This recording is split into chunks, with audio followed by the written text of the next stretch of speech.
Hi, Anu. So I'm Sunita Bachetta, Transformation Director here within the Smart Ops team. So I thought the Servant Leadership course was really insightful and very thought-provoking. It was great. That was engaged. It was quite engaging as well.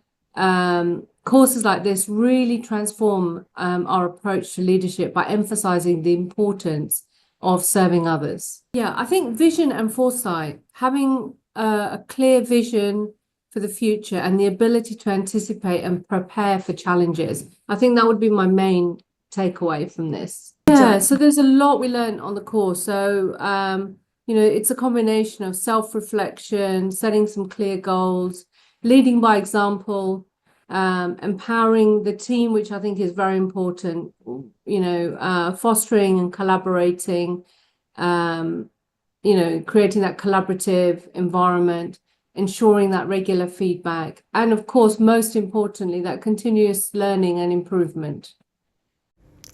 Hi, this is Madana Kumar, and I'm glad that you chose to view this video. If you would like to be part of this journey, which is transformative, both at a personal level and at a professional level, do get in touch with us at Leadyne. Hope to see you soon. Thank you.